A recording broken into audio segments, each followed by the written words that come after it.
चाय मीठी सवाल कड़वे, ये इस शो का रूल है। ओके, तो पहला क्या है मोदी जी वाला मामला नहीं है ना कि सवाल नहीं पूछ सकते आप, कायदा कम से कम यहाँ पे वो राज नहीं है, बाकी तो जहाँ। ओके, तो अपना परिचय आप कैसे कराएंगे?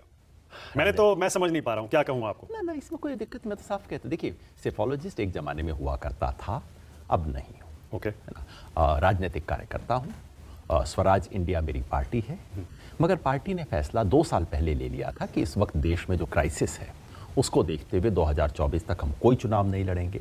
मुख्यधारा की जो पार्टी इस वक्त देश के लोकतंत्र के संकट को बचाने में मदद कर सकती है, हम चुपचाप उसके पीछे खड़े होकर मदद करेंगे, और यही काम हम भारत जोड़ो अभियान के माध्यम से कर रहे हैं। सिर्फ कांग्रेस नहीं, देश में इस वक्त इंडिया कोalition की जो भी पार्टी है उन सबको हम समर्थन दे रहे हैं, क्योंकि देखिए मेरी नज़र में आज बिल्कुल 1977 जैसी स्थिति है। 1977 में कांग्रेस को हराना इस देश के लोकतंत्र को बचाने के लिए अनिवार्य था। उस वक्त ये नहीं कि कौन इनमें आपसी डिफरेंसेस, कौन ये कौन वो, नाम के लिए जनता पार्टी थी, लेकिन वो एक कोalition था। मगर उस वक्त धर्म था कि देश को बचाने के लिए आप उस जनता पार्टी को जिताएं।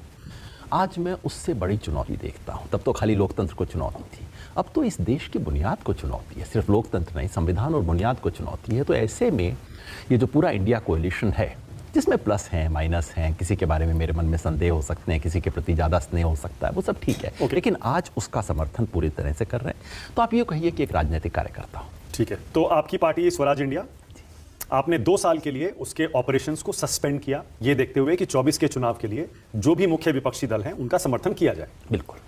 तो मतलब ये मान लिया जाए कि आप इस समय पूरे देश में घूम घूम कर इंडिया गठबंधन के समर्थन में काम कर रहे हैं? जी, हमारा भारत जोड़ो अभियान ने देश में 120 कॉन्स्टिट्यूएंसी चुनी जहां हमें लगता था कि चुनाव पलट सकता है, और हम अपनी पूरी ऊर्जा उन 120 कॉन्स्टिट्यूएंसी में जहां इंडिया के उम्मीदवार हैं, अगर एक उम्मीदवार है तब तो बड़ा आसान है, जहां नहीं है वहां थोड़ा बहुत हमें अनुमान लगाना पड़ता है भाई कौन इस टाइम बेहतर स्थिति में है, हम उनका पूरा समर्थन कर रहे हैं। ओके, तो आपको बुलावा आ रहा है जगह जगह से, अलग अलग पार्टियां बुला रही हैं जो क्षेत्रीय दल हैं वो? कई जगह पे आता है, कहीं नहीं आता भाई। मेरे को ऐसी गलतफहमी नहीं, मेरे जाने से कोई तमिलनाडु में वोट पलट जाएगा, कोई कर्नाटक महाराष्ट्र में हो जाएगा, जहां होता है आग्रह कर देता हूं। पर मोटे तौर पर ये देख रहे हैं कि कांग्रेस पार्टी के साथ आप ज्यादा दिखाई दे रहे हैं, राहुल गांधी के साथ आप ज्यादा दिखाई दे रहे हैं, तो लोग ये मानकर चल रहे हैं शायद राहुल गांधी और कांग्रेस पार्टी ने आपको ज्यादा बुलाया है कि आइए थोड़ा मदद कीजिए, और आप भी उनके साथ ज्यादा कंफर्टेबल, ज्यादा सहज महसूस कर रहे हैं। अभी जो आप फोटो दिखा रहे थे उसमें मुझे अखिलेश जी की भी फोटो दिखाई दी, ममता बनर्जी की भी फोटो दिखाई दी, थोड़ा प्रयास कर लेते शायद तेजस्वी के साथ भी दिख जाती तो वैसा नहीं है। देखिए इस वक्त हम पूरे इंडिया कोalition का कर रहे हैं। कांग्रेस के साथ विशेष संबंध एक मायने में है इस वक्त, और उसके 2 कारण हैं कि अगर इस वक्त इसमें देश को बचाने की राजनीति है और बीजेपी का मुकाबला करना है, कांग्रेस एकमात्र पार्टी है जिसके पास एक नेशनल फुटप्रिंट है, और कांग्रेस के बदलने से ही बीजेपी को सबसे बड़ा नुकसान होगा। बाकी सबके अपने अपने लिमिटेड हैं और मुकाबला हो रहा है ना। कांग्रेस ही वो पार्टी थी जिसके हारने से बीजेपी को सबसे बड़ा फायदा मिला था, जहां डायरेक्ट कांग्रेस बीजेपी कॉन्टेस्ट है। तो इसलिए कांग्रेस के जाहिर है कांग्रेस के साथ ज़्यादा प्रयास करना चाहिए।